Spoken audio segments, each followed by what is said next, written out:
I'm taking the team total. I'm taking first quarter, first half, full game, taking it all. OU all the way. I lost so much money on OU. Our rat's ass about Twitter. Whoa, he has trouble with the spin, and the ball is free. All crazy. And they run through our ass like shit through a tin horn, man. That is a disgusting act by Randy Moss. What's up, and welcome to not another CFB pod. We're going to be breaking down week 5 of college football, week 4 NFL. It's a loaded slate. It's a thick slate. We love the board. What's going on, Beast Picks? Not too much. We got our Bengals -3.5 rolling right now, kind of in the background. Boys are doing pretty good so far. I saw Tua just got sacked, so we just need that, 4-point win, and we'll be happy guys tonight, man. Yeah, those lines are always scary in the NFL. That's like, for the NFL, like 3.5 is like kind of a lot, Oh yeah, it's that football number where like it made sense that everybody would want the 3.5 with Dolphins, but me and PG kind of looked at this one of like Bengals are being a little undervalued.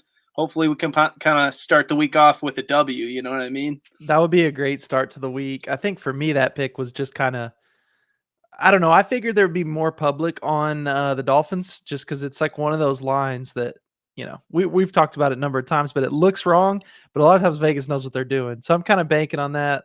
Haven't loved the Bengals so far, but hey, they got their first win. They're back home in the white jerseys. We'll see. We'll see if there's any magic in those jerseys. But hey, we've got a massive slate. So why not start it off talking some college football? We've got some big games this weekend, some kind of interesting things, and we'll try to keep up with it with the Hurricane Ian, I believe its name is, and with it rolling through town and everything, it's kind of, it changed a lot of these games. So I know we have a couple Sunday games, but for the most part, I think we're in the clear, and I think we're going to have some good football this weekend. So going into it, Friday night, we've got some matchups. My most interesting one, and I think we may have a cold one classic on our hands, is Washington at UCLA, 9:30 Central. I think I have a play on this. I can't remember for sure if I ended up taking it or not. Do you have anything for this one? I don't have a play on it, but you're totally spot on when you say this is going to be a cold one classic. I just think ton of offense. I'm looking at the over-under right now, 64.5. That's just telling you right here. Two quarterbacks that have, really looked good. We're really big on our guy, Dorian Thompson-Robinson. But at the same time, Michael Penix, dude, he's been slinging it this year. And we knew he was good at Indiana, but I think he's really been unleashed this year with Washington so far. Killed my Spartans, but I'm curious to see how this game goes. It's gonna be a lot of fun, man. Yeah, no doubt a cold one classic. The other games on Friday night, they're not that attractive, but we'll be watching them. There's some sicko matchups, but they'll be fun. Rolling right into the 11 a.m. slot on Saturday, though, we've got some cool games, man. Some games I'm excited about. Kentucky and Ole Miss. This number 7 at number 14 here. Very interesting line. I don't know if you got to look at that. Oh, yeah. Yeah. When we're looking at a 7-point line in a game where the team that's, number 14 is 7-point favored over, Kentucky, who's number 7 right now. And we've liked what we've seen out of Kentucky this year, but Vegas knows something. They're trying to trick you into kind of taking the, the Wildcats in this one. It feels like, at least. Not only that, this line started at like 3 or something, or 4 maybe. I'm kind of speaking. I'm just trying to remember. But now it's up to 7, and I think more people are on Kentucky. So that line is moving away. That's a huge red flag. But at 7, that, which is where we try to give out picks as they are on the board live, so our listeners can kind of get a similar line. We don't want to give out. I could have gave out 3.5 or whatever it was, 5, and now it's at 7. It's a much different spread. So it was a stay away for me, but one that I'm going to have my eyeballs on for sure. We've also got Michigan taking on Iowa. This is a classic Big Ten matchup. Interesting one there too. A lot of opinions. I think the over-under is only like 43, but at the same time, you're talking about Iowa football, and they may or may not score a touchdown. We don't know, Oh, yeah. No, I think the punters might get a lot of work in this one. Might, have that classic Big Ten, punt off. No, I mean, I think Michigan, they've shown us a lot at times this year, but they haven't played anybody necessarily. And then when they finally had a, somewhat, decent matchup against Maryland last week, we saw them kind of struggle. So I'm not saying Iowa's going to come out and just pull off this upset. but it might be a more interesting game than a lot of people expect, even if it was just like for the first half, Iowa hung around. But we'll see. It might be an ugly offensive game, like you said. Yeah, it's a bit of a sicko game. You've got to kind of be, I don't know, in the weeds a little. My Sooners are also playing at 11, trying to bounce back from that K-State loss, taking on TCU in Fort Worth. I mean, historically, OU's really dominated TCU, but I didn't have a play on this. 6.5, I think, is what the spread's still sitting at. Yeah. I like OU there, but then you look at the over-under, and it's up in the upper 60s, I want to say. So they're calling for both teams to be scoring. And anytime both teams are scoring and it's a shootout, then you usually just take the points. So it was a stay-away game for me. I don't know if you have a play on that one. I don't have any play, but I think you're right that it's probably a stay-away situation for me, just in the sense that watching OU last week, suddenly I started having some doubts, and I want to see what happens this week before I kind of buy back in on, backing them. And especially it didn't help that when you look at that line, like you said, it's another one of those lines where like it feels like it could be a trap and OU wins by like 4 or 6 because like 70-something% of the bets are on OU right now. But I'm not seeing the line move like much at all. So that's usually a red flag. So we'll see what happens, but I'm going to stay away, give them another week before I buy back in. Yeah, I think that's the play this weekend is just kind of see what you got with them. But we're giving you all the pointers here. If you see all the public, here's the thing. I recommend getting some kind of app or a website that shows you the amount of money that's on each side of these and the percentage of the bets. I think Beast and I both use Action App. We pay for the Pro. And I think it's well worth it. But like B said, if all the bets are on one side and that line is just sticking right where it is, that's usually a red flag that maybe something's up. Also in that 11 a.m. slot, I'm trying to look. We've got Texas Tech and K-State playing each other. That's an interesting one because both teams coming off huge upsets. Obviously, K-State back at home after coming to Norman and beating OU. That's an interesting one just for the Big 12 people mostly. K-State did sneak into that 25 spot. But other than that, the 11 a.m. Oh, I almost forgot one. We do have Navy Air Force. We got to respect the troops. But I have a play on this game, so we'll come back to it. But I'm excited about that one. Those are always good games. Kind of some weird ones. Like at 1 p.m. I don't know if you saw this one. Oregon State at Utah, 1 p.m. I think that's like, noon there? Yeah. I was going to say, I believe if it's 1 p.m. So you're saying that 1 p.m. Central time? We're doing a lot of conversions. I guess it's noon there. I guess for West Coast, it would be. Well, they're in Mountain Time, I think, though. Utah. Oh, you know what? I don't know. Right. I don't know. Maybe it's 2 hours. I don't know. Well, you Mountain Time is just 1 over for me, but yeah, West Coast time would be 2 hours. So I don't know. Okay. Either way, it's kind of an early start, kind of a weird time slot. Interesting one. Man, this slate is full of some true sicko games, though. I'm kind of excited about our In the Weeds segment coming up here in a minute because we could really get out there with some crazy ones. But then we roll into that 2:30 slot. This is that classic SEC slot, and I think we've got an interesting matchup on our hands. The Alabama Crimson Tide going into Fayetteville, taking on the Arkansas Razorbacks. They probably should have won last week against A&M. You look into that game, they had more yards, more first downs, all that good stuff, but didn't come away with a win, and it doesn't get any easier because here comes Nick Saban. Yeah, that feels like one of those games where I wanted to bet Arkansas. I said, well, they didn't get the win last week, but I just can't do it. The last thing I want to do is be sitting there just watching Nick Saban just punch me in the face repeatedly, see some 35-point loss after I thought, oh no, they can keep it close. And that's what happens sometimes. Mm-hmm. It's exactly what happened when, I talked about earlier this year when I had Oregon versus Georgia, and that was not even close. I was like, oh, they'll keep it within 17. That's possible. Then I just watched my team just get absolutely throttled. And there's nothing fun about that. The bet didn't have a chance to win it. So I don't want that to happen. I think it could happen. But Arkansas, technically, based on all of our, public percentage and everything, feels like the right play. But not this week. Not for me, man. I was in the same boat, so I'm glad we're in the same boat on that because and the other part of that you didn't mention is if you look into what Alabama's done on the road versus at home, they've had some shaky road starts, especially when they're double-digit favorites. And Arkansas played them really close last year. I want to say it was like a 10-point game, really high-scoring game, so I couldn't pull the trigger on that either. But also in that 2:30 slot, we've got a good one, Oklahoma State and Baylor. I do have a play for this one, but I think it'll be a lot of fun. It's a rematch of the Big 12 championship game from last year. Oklahoma State beat Baylor the first time during the season, and then Baylor turned around and beat them in the championship last year. We've got a little bad blood going here. Two really good teams, I think, in the Big 12, though.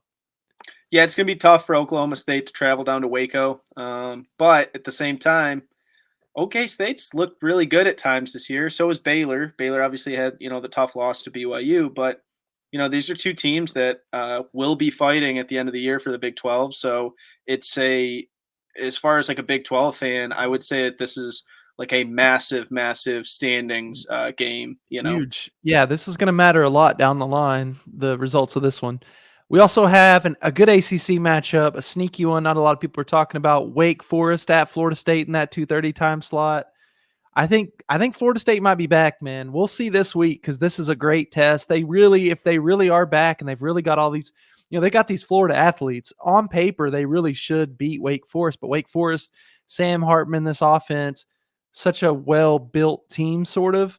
Maybe not by the talent standpoints, but they know how to play football. But if this is the real FSU, they should go in there and I think handle business. Yeah, it feels like every time I want to believe that Florida State, might not be that good, they come out and they win. You know what I mean? And that's been the last 3 weeks here against LSU. Yep. Then they beat Louisville on the road. And then last week, obviously, when they played Boston College, they looked awesome. College. I mean, they put the beat down on. So we'll see. We talk a lot about how much we like Wake Forest, but this is a very tough matchup for Wake Forest traveling, down to Florida State. So we'll see what happens, man. I'm excited for that game. Yeah, it will be a good one. We got a couple sneaky good ones, though, in that time slot. Our Kansas Jayhawks, our undefeated Kansas Jayhawks, at home against Iowa State Cyclones. It's a close spread, man. It could be an interesting one.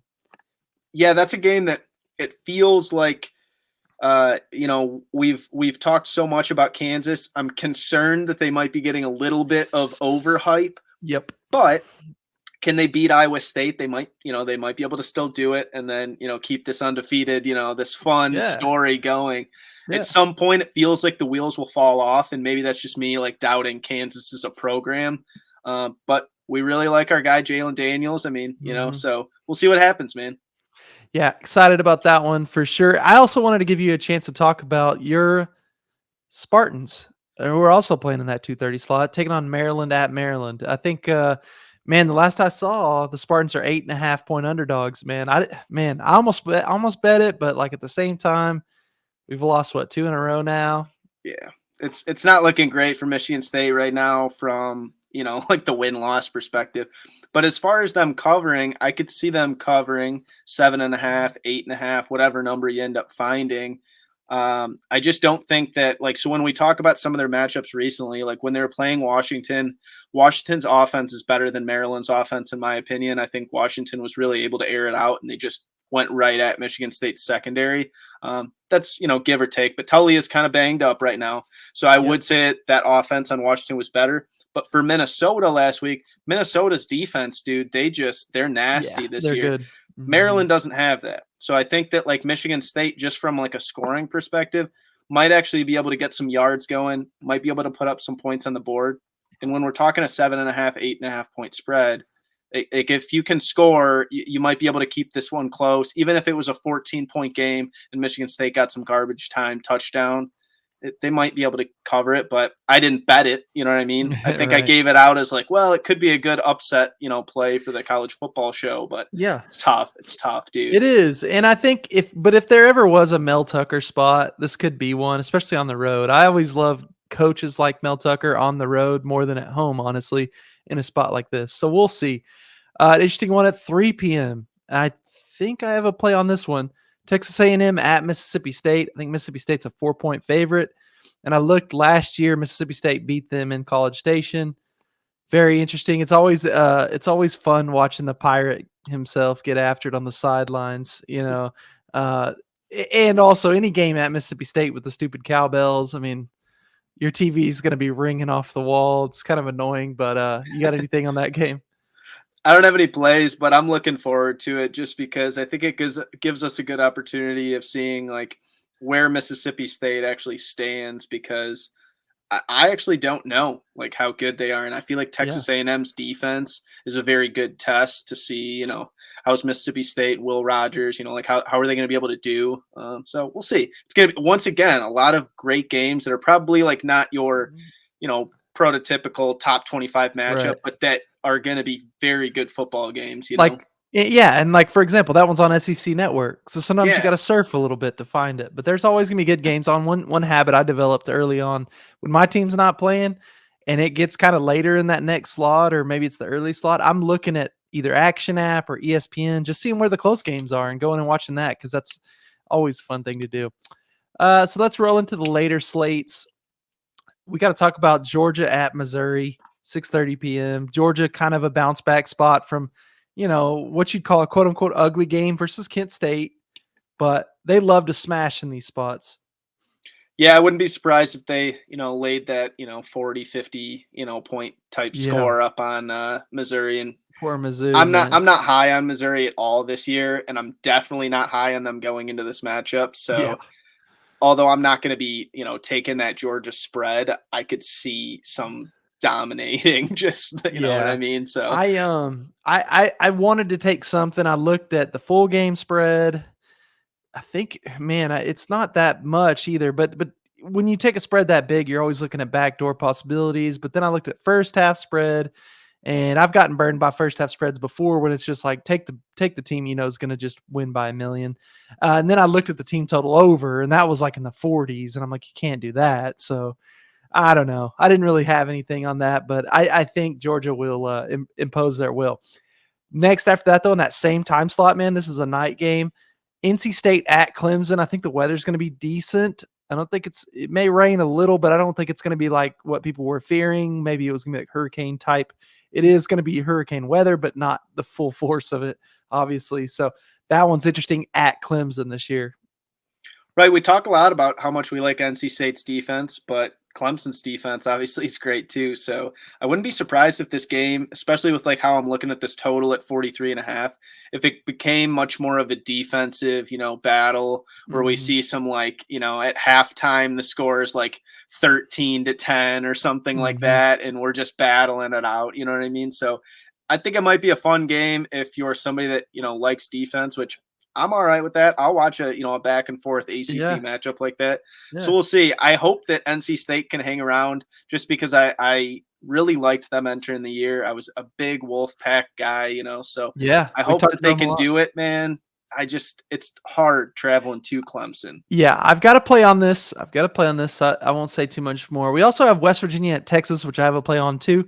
I just wanted to give a shout out to our guy B. Russ, he's a big WVU guy. He also, I think he's an alumni of there. And so he's going to be in Austin for that one. So I'm excited. I've got a good pick for him on that. Let's go. That's awesome. Yeah, definitely. Austin's a great trip, even if you hate the Longhorns like me. Okay, so then we've got some late night games. This is when we start getting into the cold one classics. I'm calling it right now. 10 p.m. Central, Stanford at Oregon. That's a cold one classic. And I've got to play on it, and it'll kind of lead into all that. But it's going to be a good one, I think.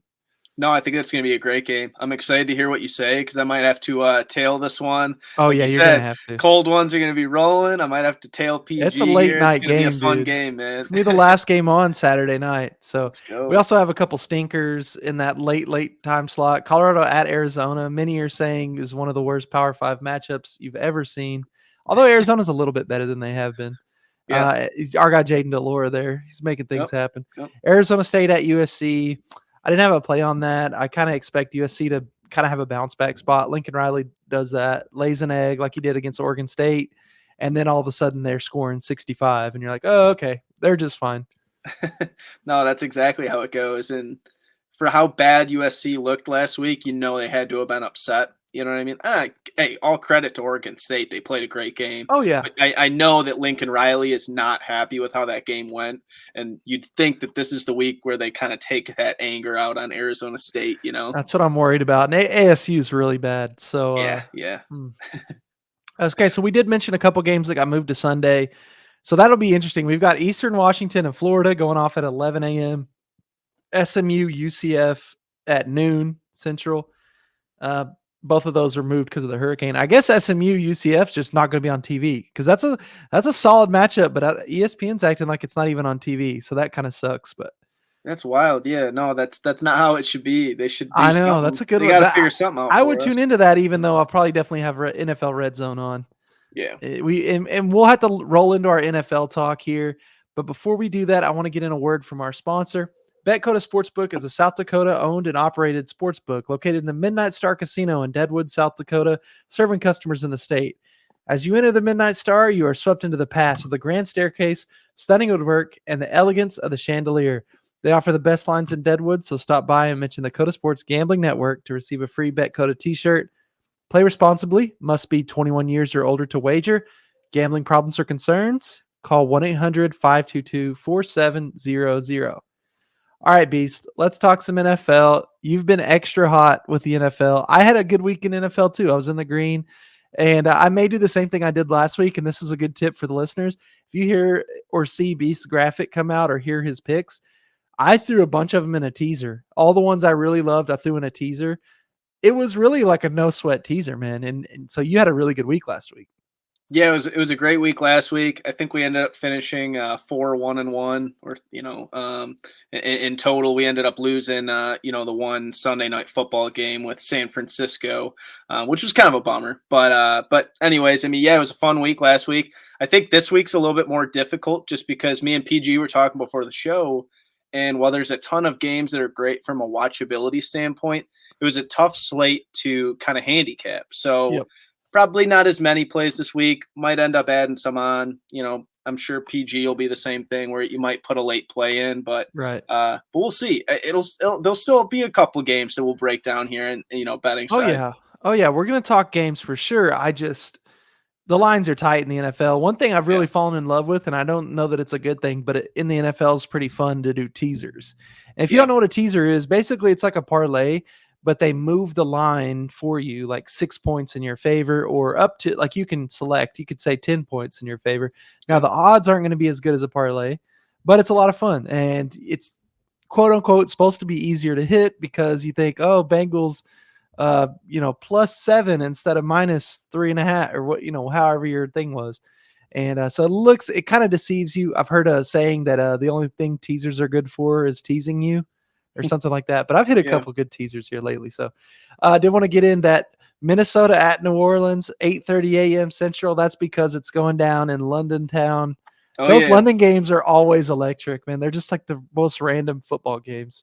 Yeah, I mean, I have a play on that game, so I won't give up like too much of it. But yeah, man, I'm excited to, we got some little English football going on, so we'll see.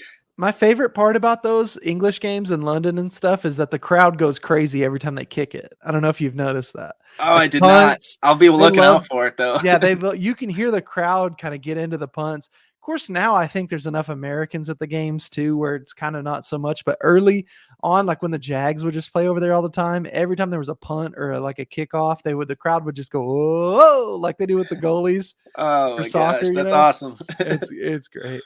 We do have to talk about this noon slate. My 2-1 Cowboys somehow. I'm not going to apologize for being 2-1 at home against the Washington Commanders. I saw the Washington's going to wear their black uniforms, special edition, like the black helmet. Right. Interesting spot. I know the Cowboys are favored by 3, but I stayed away from that.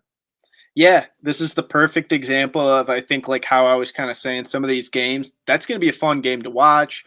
Divisional matchup. So it's going to be great on that aspect. But also, I think Carson Wentz versus, Cooper Rush. That's actually, Cooper Rush might be the better quarterback right now. I mean, like of those two, yeah. Of those two, he might be. So it's hard at to a 3-point spread, that's going to be a really fun game to watch. I think Dallas has played pretty good even without Dak. They're kind of hanging by a thread with some of these wins, but they're making it happen. So, but it's just a game that, like, I look at and I'm like, I can't confidently bet with Cooper Rush right now, but I also can't confidently take Carson Wentz. So right. I was like, I'll stay away and just watch it, see what happens. But so hard to handicap, in my opinion. But we'll see. Some people out there got plays, so good for you. Yeah.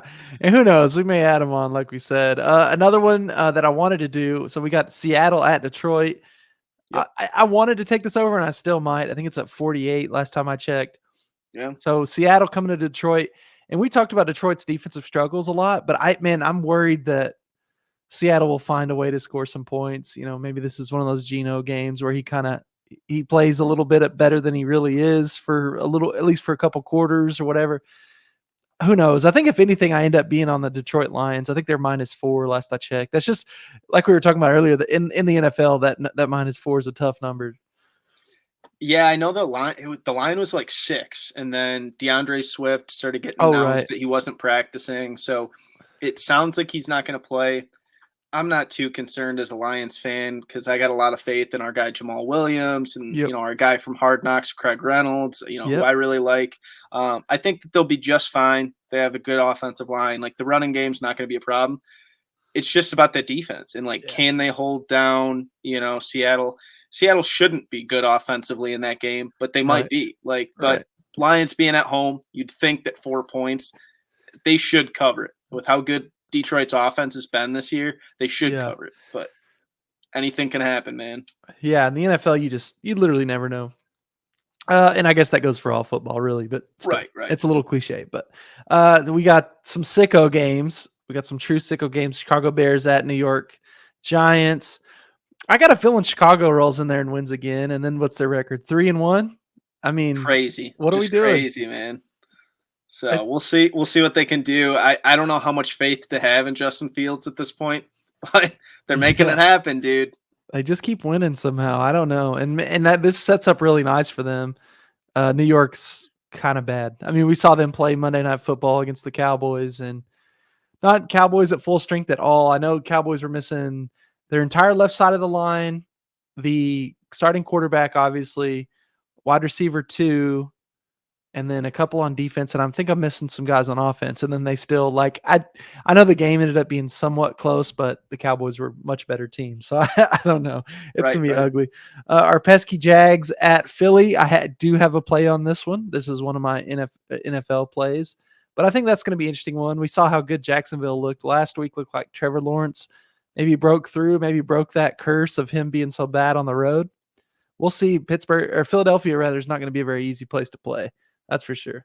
Oh, yeah. Tough matchup for Jacksonville. We've seen them, though, 2 weeks in a row, man, between the game against the Colts where they shut the Colts out. And then last week, they looked awesome against the Chargers. So the Jags might be for real. I don't know. I know Philly's a good test. Philly's a tough team to go against. And the fact that it's, in Philly, Philly's been very good on defense. It's a great test of how good Jacksonville actually is.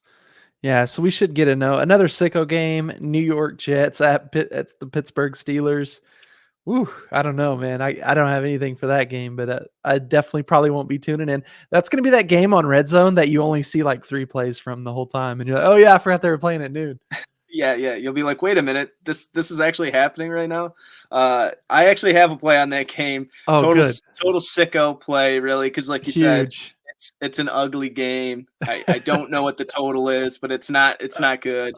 But I do have a play. I might be sitting there just, sick to my stomach watching the offenses, but I have something. I won't give out too much about it just yet. Huge. Okay, so then we've got Buffalo at Baltimore. That's going to be a good one because I know Buffalo, even though they were pretty hurt last week, they were pretty down about that loss. They were not happy about that. Buffalo fans were not happy about that. And they roll into Baltimore. Baltimore's a good squad too, man. Lamar Jackson's looked really nice so far this year. Yeah, we were kind of talking about this, some of me and my friends, and for both these teams being 2-1, both teams ended up losing to the Dolphins. So you're right. So I mean, it's not necessarily like one team had the better loss. They both lost to the same team. And to be honest, in both those games, you could have said Buffalo deserved to win. And same thing, especially with Baltimore. That was where, Tua had the last second, touchdown to win that game. And it's one of those games where, in my opinion, Baltimore at home getting 3 points seemed so enticing to me. But I had to stay away just because I'm scared of Josh Allen, just living and just making nightmares in this game for me. So we'll see what happens. But it scares me going against Josh Allen and this Bills team right now. So I just couldn't do it. Just couldn't pull the trigger. That's exactly where I was at. I had a good friend of mine, Pompano Eddie, on Twitter, who he's a huge Baltimore fan. And he's like, PG, take the Ravens, take the Ravens. I was like, man, I don't know if I can do it. He's like, I understand. Plus, Meerkat's our guy, so we got to stay unbiased here. We gotta just let it play. It'll be a fun one to watch though. And this is another one of those weird scheduling things where the NFL did just a ton of noon games, a ton of the 1 p.m. games, and then we've got 1, 2, 3 3 p.m. games, and it's Arizona, Carolina, New England, Green Bay, and New England will most likely be on their backup quarterback for that one, and then Denver at Las Vegas. Tough scene for the 3 p.m. slot. Yeah, tough scene. I'm interested to see what that like Denver and Las Vegas game. I mean, as like NFL, I don't want to call us hardos, but like guys who take it all in and like to, we have teams, but we like to see everybody's teams play. And so for us, this is a fine slate. Like you've got Arizona, Carolina as an OU homer, it's Baker and Kyler going at it. You got Denver, Las Vegas. That's a divisional matchup. They hate each other. That'll be fun. Some like a fight will happen or something. New England at Green Bay. We'll probably see Green Bay's full strength against whatever's left in New England here. Yeah. I mean, there's still stuff to watch here. I'm just complaining because there's only 3 games. I guess that's where I'm coming from. Oh no, I'm with you there. I wish that they would make it more even, and that goes for every week. We've had a couple weeks where there's 2 Monday night games, and it's like I know that you usually do that at the start of the year, but I would prefer take one of those games and put it, on Sunday because for me, like it becomes tough for me to tune into both games on, Monday night. Yeah. So it is what it is. But yeah, you're right. They should probably add one of those 4 o'clock games or 3 o'clock back down to the noon, 1 o'clock slate. But beggars can't be choosers, I guess. So we'll see what we get out of this. Yeah. So when we have one Sunday night game, Kansas City at Tampa Bay. This could be a good one, man. Some people probably have this as maybe an outside, a Super Bowl type matchup. Very close spread. I think it's a 1-point spread. I'm interested to see how this one goes because Kansas City, maybe they were looking ahead, on the Colts last week. They were looking forward to this Sunday night game. I don't know, but they didn't look like themselves. And Tampa, which they didn't have any wide receivers, but they go down to Green Bay at home. So both these teams are kind of backs against the wall mentality early on. Could get kind of scrappy out there. Oh, 100% it could. I think both teams probably were expecting to go into last week and, win those games. I believe Tampa Bay was favored, and I know for sure last week that the Chiefs were favored in that game. So they dropped games that they didn't expect to lose probably, and they're going to come out this week. Mahomes has got to be looking to prove it. We saw how frustrated Mahomes was at halftime in that game last week with the enemy. So, and Brady's going to be fired up for a matchup against Mahomes. Like he lives for moments like this. It should be a very, very fun Sunday night football, if you ask me. But hey, I don't know who's going to win it. I can't tell you. I might have to, put a play in late. But this will be a late play for me too. I don't have anything on that. And then, and I guess that's it, right? Or did I miss? I feel like I missed the Sunday night game. Or Monday night game, I mean. Yeah. Yes, Monday I did. night we'll have Rams 49ers. Yeah, 49ers at home against the Rams. I almost said that backwards. That'll be interesting. I was going to say if this is in LA, it's going to be like 90% 49ers fans. But with it being in San Francisco, I think that actually makes this a closer matchup potentially. And we get some fireworks here because these teams don't like each other either. No, not at all. And we always talk so much about, for whatever reason, McVay and the Rams really struggle whenever they play San Francisco. Those pesky divisional matchups, man. It's almost like the Battle of California. You know what I mean? Yeah. Like, and they treat it like that. For whatever reason, San Francisco seems to always have Stafford's number. At least last year they did it multiple times. So the fact that San Francisco, after watching them look so bad on Sunday night this past week, is favored over the Rams. That just is like beyond me, and it feels like such a trap. You know what I mean? So we'll see what happens, but San Francisco hasn't impressed me at all. I talked them up so much entering last week, and then they looked pretty bad against the Broncos, Yeah, I'm with you. Beast, are you ready to get in the weeds? Are you ready to do this? Let's do it, man. Let's do it. I've been dying. I know. It's time for us to give out some picks. If you don't know what in the weeds is, it's just basically a pick that, maybe 2 teams you'd never have watched before, or like some kind of team total on a team that plays on Friday night. Just not the mainstream game has been the key. I think both of us have had pretty good luck with this in the weeds stuff. And so I'm ready to hear it. I guess you should lead us off then, Beast. All right, we'll do it. So we're going to take Charlotte +3 against Utah. this is a game where most of us have probably not watched Charlotte, that much this year. We might have kept up with some of their results, but Charlotte, for as bad as they've been, I feel like there's been so much hype about UTEP that hasn't won a road game all year. I shouldn't say that much hype, but way too much hype entering this game. I'm not really sure why they're 3-point favorites when they haven't won a road game all year, and they didn't cover either of their games on the road as well. They were -2 against New Mexico at home. They lost by 17. I'm just not that high on UTEP. And like even earlier this year, I think you had UTEP versus North Texas. Yep. They looked awful, dude. I'm not really sure what's going on with UTEP and like why they should be 3-point favorites. But Charlotte, while they haven't been great, their quarterback, Chris Reynolds, he's very good. Like he's their stud quarterback. He's their like game time or, like big time player. And he's only played in 3 of the 5 games. So he's missed 2 games with injuries, been a little bit banged up. That hasn't helped their, record on the year. But while he was in that game against Georgia State, they were 19.5-point underdogs, and they won that game outright. So, like, I really like what Chris Reynolds brings to the table. I think that he's good enough to keep this game close. So 3 points to me. I'm going to take the points with Charlotte. They might be able to win this game, frankly, in my opinion. I don't know why UTEP should be favored. It just doesn't make sense to me. Yeah, I saw it come across. I think it's just because of that. It's an overreaction from last week. I think a lot of people still think Boise State is the old Boise State where it's like, holy cow. Yeah. But I mean, it was a good win for the program, obviously, but it's not what it once was. I'll put it that way. Okay, so I've got my in the weeds play that I'm very, very excited about. This is UTSA at Middle Tennessee State. We're going over 64. I love this here. So far, UTSA overs are undefeated, 4-0. Middle Tennessee's hit their last 2 overs too. Both these offense could cook. I love both these quarterbacks. We've got Cunningham for Middle Tennessee State, and we've also got our guy Frank Harris, who we've talked about a couple times for UTSA. He's a leader. He's a dog. This is a conference game, but I think the points are going to go up, up, up. The weather looks good. I already looked into that. I think it's going to be cloudy, but it's not even a big chance of rain or anything like that. So I love this here, over 64. I did want to mention both these quarterbacks are good. Cunningham's completion percentage is over 70%. So the offense has really been consistent, and I love it in this spot. Not too windy, not too rainy. We should get there. Yeah, anytime we can be rooting for some points, that's a great opportunity for sure, man. Absolutely. So I like both of those. Those are probably winners. I'm just going to call it now. Our in the weeds, I feel like have been really good. Let's get into.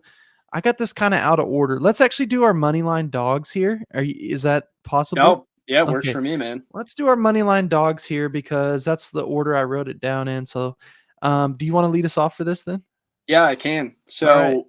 I'm looking at this game with Old Dominion and Liberty, and I don't see why Liberty's favored. One of those situations where I like Old Dominion a lot, and I'm going to take Old Dominion money line plus 140. They're at home versus Liberty. Listen, straight up, there's only one Liberty that is, very cool to me, and she's not playing in this game. She's out in New York, Statue of Liberty. She's not playing football in this game, so Liberty's not the team to bet in this game. We got Hayden Wolf on Old Dominion. The guy's an animal. Some might even say, he's a wolf. So, this guy, he is awesome. Ton of talent. 9 touchdowns to 1 pick this year. It just doesn't make sense to me why they're 4-point dogs at home. They beat Virginia Tech earlier this year. They're fresh off a W against Arkansas State. This game just feels like a pick 'em to me. So when I'm taking a 4-point, dog, I just think Liberty's still kind of riding the coattails of barely losing to Wake Forest a couple weeks ago. Yep. But they were 26.5-point favorites last week against a very bad Akron team, and they had some struggles. So I'm going to take the home dog here, plus 140, Old Dominion money line.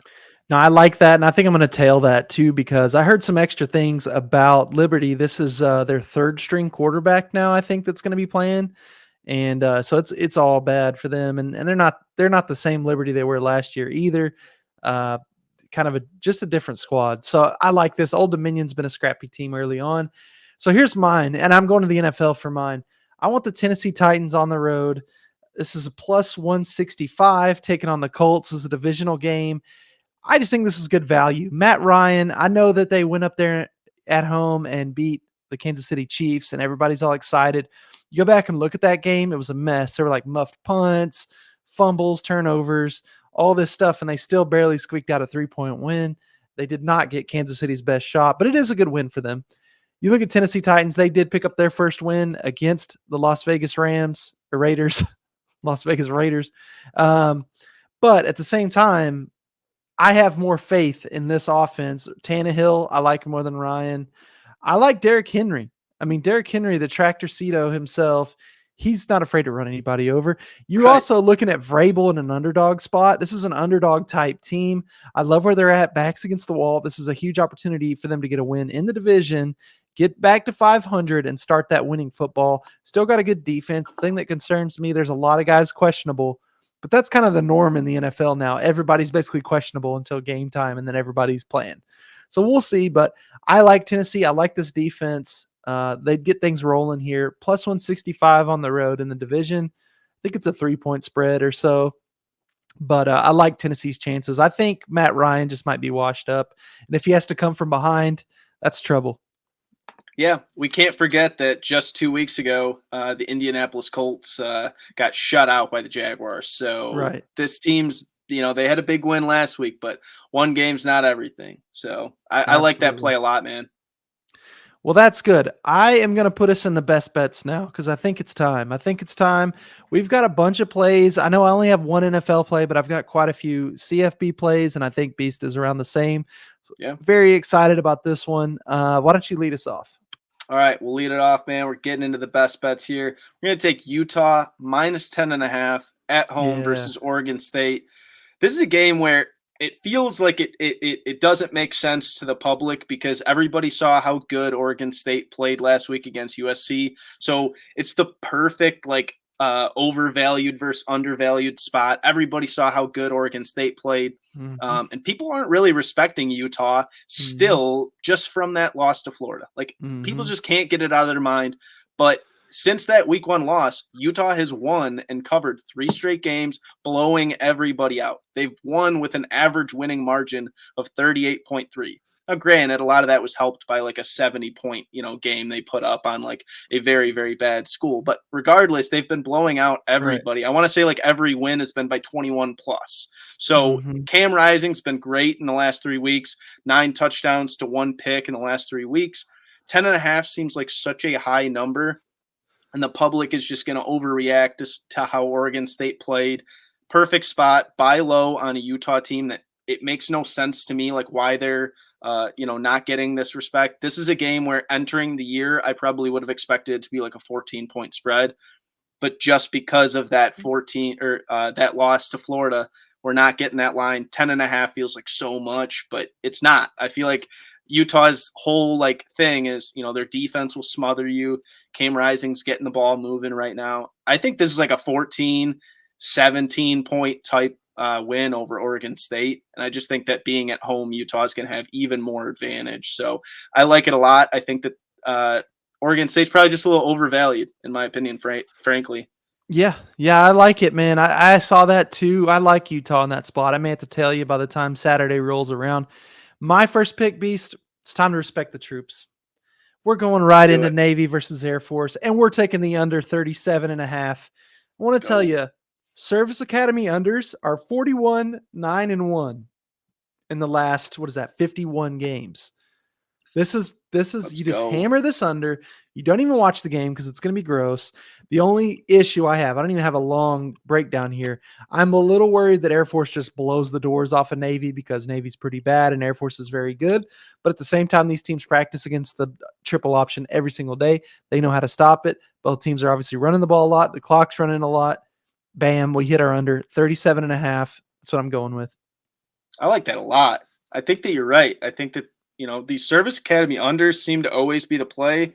Seem to never be on them, but they're doing so good right now that you have to back it and just keep backing it until the wheels fall off, man. The number gets lower every year though. It's kind of scary. I don't know what Army Navy is going to be 30 this year. Who knows? But yeah, I like it.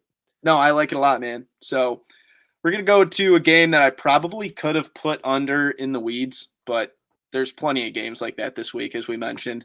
And that is going to be San Jose State -3 on the road against Wyoming.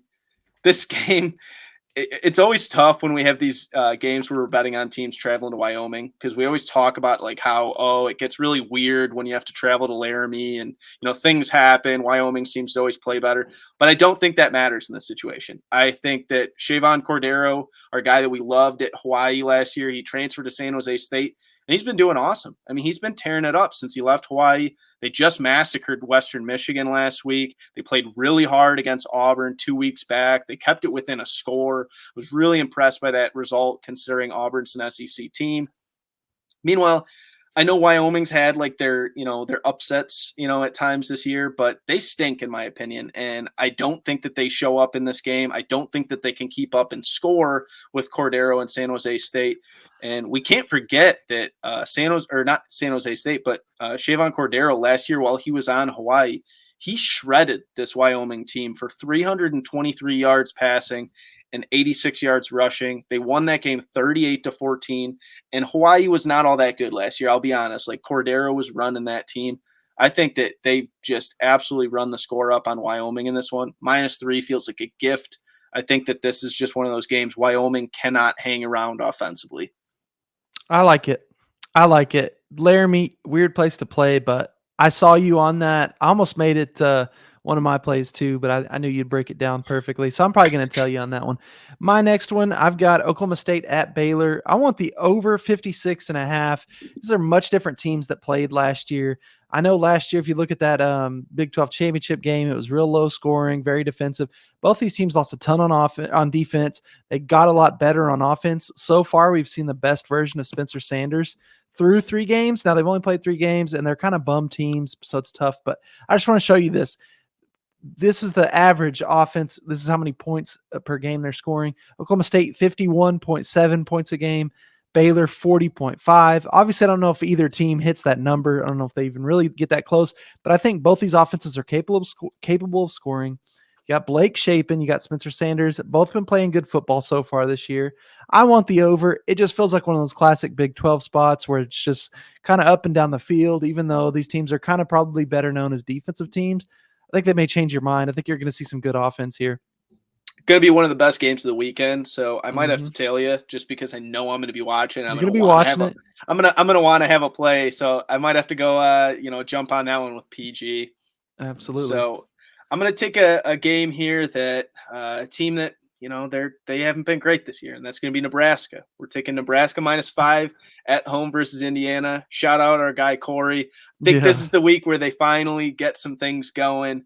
Listen, 45% of the bets right now are on Nebraska, but 76% of the handle. So that tells us, more bets are actually coming in on Indiana, but more of that sharp money is coming in on Nebraska. So I think this is a great situation of fade the public. Everybody's thinking, well, Indiana, blah, blah, blah, whatever. Indiana's not good. Like, I'll be the first one to say, at 3-1, they're frauds for being 3-1. They're number 11 in the Big Ten right now in yards per game allowed, and they just got mollywopped by Cincinnati, who, pick or choose how good you think Cincinnati is this year, but Cincinnati, I think, has a very good offense, and I'm not necessarily completely out on Casey Thompson. I think Casey Thompson still has plenty to bring.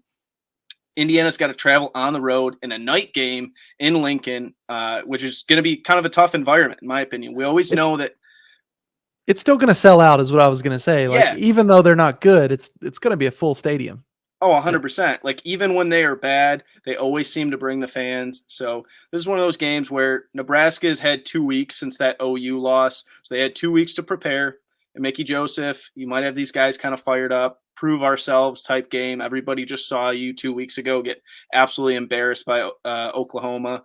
Defensive side of the ball is going to be a little bit scary because Nebraska just doesn't play defense. But I don't think Indiana is some team that's just going to blow you out offensively. So it might not be that big of a gap. 5 points to me with a Nebraska team that's going to be, rah-rah, prove ourselves. I don't think Indiana's that good. I think they're frauds for being 3-1. Hate to say it, but Nebraska, I think, rolls in this one. 7-point win, 10-point win, whatever it is, I think they cover the spread with ease. Yeah, I saw you on this, and I agree with all your points. I think it's a great spot, especially coming off this bye. But I'm just scared. I'm just scared on Yeah, I don't blame Nebraska. you, So dude. I saw them in person, so like I have a worse like image of them in my head than Oh yeah. what the reality is. Especially after a bye week, now they've kind of got their coaching staff settled down and all that stuff. So I don't mind it. I'm hopping into my night slate on Saturday. I'm going with the LSU Tigers traveling to Auburn -8.5. I'm taking the Tigers of LSU. That is, I guess both teams are Tigers. But man, I think Auburn's finished. I think they should have lost last week. They want Harsin out of there. I think this could be one of those spots similar to like what we saw at Arizona State. You know how Arizona State was like giving the other team their game plan and Yeah. just trying to get their coach out of there. I would not be shocked if we saw something similar. And as much as I wanted to say that LSU was kind of fraudulent, I'm obviously not a big fan of their coach. I've said that a couple times, but at the same time, they've won 3 straight since losing to Florida State. They've looked great. They've covered. Our guy Daniels has looked awesome at quarterback. He's really settled in. He's doing it dual threat, running and passing. They're going to be way too much for Auburn Tigers. Auburn's just a joke. And like I said, I think they've quit. So I'm going with the LSU Tigers here, -8.5. Like that a lot. No, I really like that. And I like all these night games that we have. I think We've got a lot of night games on my I've got slate. like 3 night games on my slate. I got one more play. This is a late game, a classic Pac-12, after dark type game. It's 9:30 Eastern time. This is going to be Colorado plus 17.5 at Arizona. Kind of a sicko game if That's you're really a sicko game. if we're really being honest, just because Colorado has not been very good this year. But just wait. There's something to be said here. Josh McCown, classic backup Josh McCown, NFL backup legend. His son, Owen McCown, plays. He's a true freshman for Colorado. He got his first start last week against UCLA. He's getting his second start this week. So he's a true freshman. I will say he was not that outstanding against UCLA, but for me, I think that this Arizona defense kind of stinks, and I think that Owen McCown could get things going this week. It's a change of pace in that Colorado offense. Colorado's not good, but I think Owen McCown might be able to bring some offense. At times, he looked pretty good last week. I felt like his numbers were not that bad. This Arizona defense in 3 straight games has allowed 28-plus points. Mm-hmm. And in 2 of those 3 games, it's been 39-plus points. So, like, points-wise, they're giving up points in bunches. And to be a 17.5-point favorite, you'd think that your defense would not be allowing that much points that easily. So I'm going to ride with the true freshman this week. Owen McCown, the son of backup quarterback legend Josh McCown, smart guy. He's got football in his blood, this true freshman. He's got to know something about ball. I think he's good enough where he keeps this game within 17.5. But there's a good chance that Colorado might, hurt me, or I might just be sitting there, begging for a last-second touchdown, 24-point type game, and we get a backdoor cover. Exactly. Whatever we got to do. As high as I am on Arizona right now, I don't necessarily think they should be 17.5-point favorites. Yeah. So we're going to take plus 17.5. That's a lot, and it is a true sicko play. But if Colorado has any pride at all, they're not going to walk in there and get blown out again. Yeah. They gotta at some point say enough's enough. I'm going to what I refer to as the fake Death Valley. I'm going to Clemson. I'm taking NC State Wolfpack +7 here. Go in the fake Death Valley. I think it's just too many points. I think there's a decent chance NC State wins this game straight up. We love Leary. We love what this defense is doing. It's just a very senior-laden team. Clemson, I don't think they've covered a spread yet. I think they've covered 1 spread so far this year, if I remember right. And that's just not good enough. I think this NC State team, they had that struggle with East Carolina early this year. It's the first game of the season. And I think everyone thought, oh, okay, so NC State's not legit. I mean, they're a pretty darn good team. And we've said that several times, but I think this is their chance to show it. They obviously beat Clemson at home last year. They tried to give that game away 10 different times. I think this Clemson team this year is more similar to last year's team than people realize. I think it just hasn't been exposed yet. This is a very good NC State team, focused, going into an environment that they've seen before. There should be a little weather here, but I don't think it's going to be insane weather. So I think that's fine for both teams. I don't think there's any kind of advantage with the weather here. But I like the NC State Wolfpack +7. I like that a lot. No, I think we've talked a lot about how much we like NC State. This is their opportunity to prove themselves. So, yep. With that said, I don't have any more college, so I'll move into the NFL. We'll go right into this early game in the NFL. The 9:30 Eastern time. I guess it would be 8:30 Central Time in the morning on Sunday out in London. We're going to take the Vikings and Saints under 43.5 points. Love it. This game, it feels like, when we look at the matchup, we're like, oh man, it's going to be so much fun. It's going to be in London. Everybody wake up, have your coffee, and you can watch football. I'll be honest. I think that's all smoke. I think it feels like it's going to be a great, great game. I think it's going to be a stink fest. I hate to say it, and I don't want to let anybody down before the game happens, but I think it's going to be a slow stink fest. I think something about the fish and chips and the tea and the crumpets out in London. Somebody might have had some bad fish and chips on the team, the offensive lineman, stomachs rumbling. I don't know, man. I think they're going to come out a little groggy. I think the Saints, they have a great defense. We talk how much we like this Saints defense. Kirk Cousins is probably going to struggle. Dalvin Cook and Madison might not be able to really get the ball moving too much on the ground. But this Vikings defense, at times, they've played really well. I felt like at times against Detroit last week, they showed up, and that wasn't necessarily the highest scoring game with Detroit last week. So hate to say it, but I think this is a snoozer. Eastern time, 9:30 in the morning. I think you put this one in the background while you're checking your fantasy football team. And I think this game is more like a 35, 37 point type, total. Yeah. 43.5. I'm sorry. I just think it's a snoozer. So we're going to take the under out in London, It seems like those London games always are snoozers. So I obviously don't hate it. I've only got 2 more college football plays, and then I've got 1 NFL play, and then I'm out. So I'm going to go to our guy B. Russ's team, West Virginia at Texas Longhorns. I'm just taking the over here. I'm on the over 63. You're looking at JT Daniels, really good offense so far this year for the Mountaineers, 42 points a game. They're really scoring. Their defense isn't amazing either, but I love Texas's offense. Even if it's Hudson Card leading them out there, they're still a pretty darn good offense. They've got a smart offensive coordinator / head coach in Steve Sarkisian. They're scoring a lot of points, and their defense is giving up a lot of points. Both offenses are not afraid to play a little up-tempo. 2 good quarterbacks, as I said.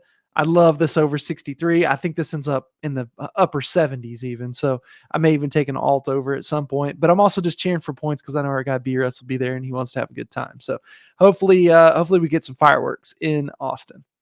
Let's go. No, that's a really fun game. It's going to be, like you said, great environment. I think ton of points in that game. You got to hope for it, right? 2 defenses, not the strongest. So we'll see what we get there. I'll move to Steelers -3 at home versus the Jets. Sicko game. Probably not a game you're going to want to tune into on Sunday. We said we won't really see them much on Red Zone. Wouldn't be surprised if it went under. I just think the Jets suck. I'm going to be straight out honest. Yeah. They looked awful in 2 games, and then in the 1 game that they did win, I've said it a few times on this podcast, they should have lost by 7. If Nick Chubb just ran out of bounds and did not score that late touchdown and then they missed the PAT, whatever. We won't go through that game again, but they should have lost by 7 in that game to the Browns. So they should be 0-3 right now, straight up. Meanwhile, the Steelers are not that good either, but at least in that game against the Bengals, they looked like the better team, and they have 1 unit that is a game-changing unit, and that's their defense. Their defense is always going to be good. I know they're missing TJ Watt, and that's a big piece to be missing, but I think they're going to be fine against the Jets offense that now they're having Zach Wilson come off of injury. I actually think, I'll be honest with you, I think Zach Wilson coming in this week is actually going to be worse than they would have been with Flacco. I don't think he's going to come in and just start lighting it up on the scoreboard. That's not how this thing works. He was not good last year. He's not going to just come off this injury and suddenly be Peyton Manning behind the center. You know what I mean? That's not how this works. So if he was bad last year, I'm not expecting him to be that good against a tough defense in his first game off injury. And the fact that this game is in Pittsburgh, the terrible towels are going to be flying. Those fans show up. I went to a game last year when they were playing the Bengals, and they got blew out by the Bengals, but the fans are just different, man. There's something about that environment there. Mm-hmm. They stayed for that game. They still were fired up. They still would get loud. They wanted to believe the team was always in it. So I love that fan base out there. And I think it's going to be a very tough environment for Zach Wilson. I think that -3 actually is a very good number for the Steelers. So we're going to take Steelers -3. I think they're the better team.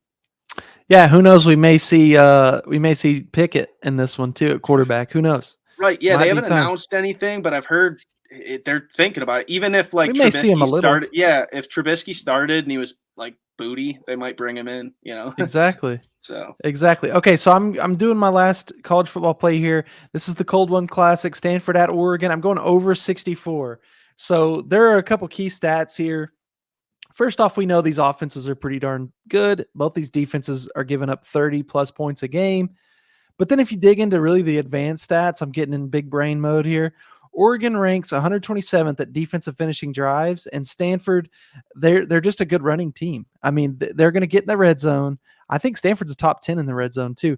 So it's just one of those games where we're going to end up with touchdowns. We obviously know what Oregon can do offensively, especially the last couple weeks. They've really stepped it up, scored 44 last week against a solid Washington State team. So we'll take that. I think this is high flying. Bo Nix, just don't turn the ball over for us. All right. Tanner McKee, he's a good player. I think he's going to be just fine. We just got to avoid turnovers, and I think this thing flies over 60.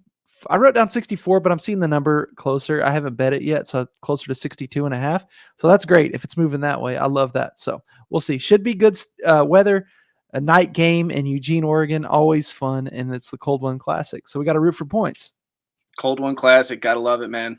I got one last play on the NFL. It's a quick one. Me too. Short and sweet. It's going to be Jamal Williams, anytime touchdown scorer, minus 125. This is a game where we talked about earlier. DeAndre Swift does not practice all week. It's extremely, extremely likely he's not going to play in this game. So, obviously if Swift somehow comes off of the injury report and he's good to go, like this line changes. And it's maybe I don't even play it, but he's not playing. Swift's not going to play, which means that the bulk of those carries is going directly to Jamal Williams. He was getting plenty of goal line carries even in the past few weeks with Swift in those games. So he's their goal line back already, but now he's going to get a ton of carries.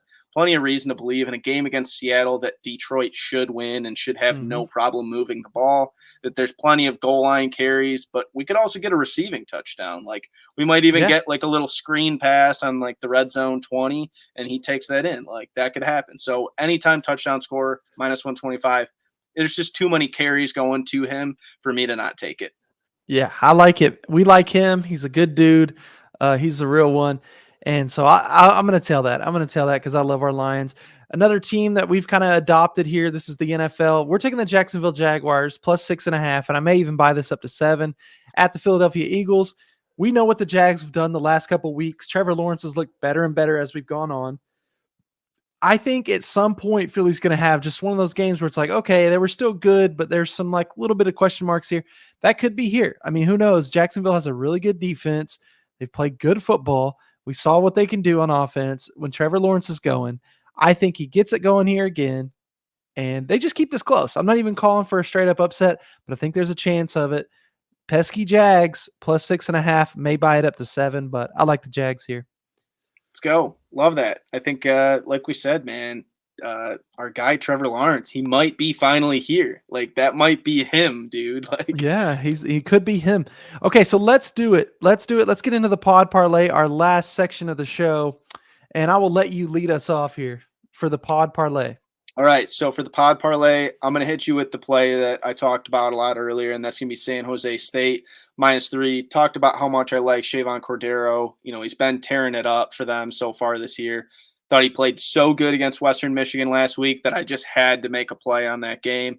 I love it so much that I'm putting it in the pod parlay, and we cannot forget that Cordero on Hawaii last year shredded this Wyoming team for 323 yards passing and 86 yards rushing. So I think it's a great matchup for this offense. I think that he really likes to play against this Wyoming this defensive technique. And I think he lights it up again.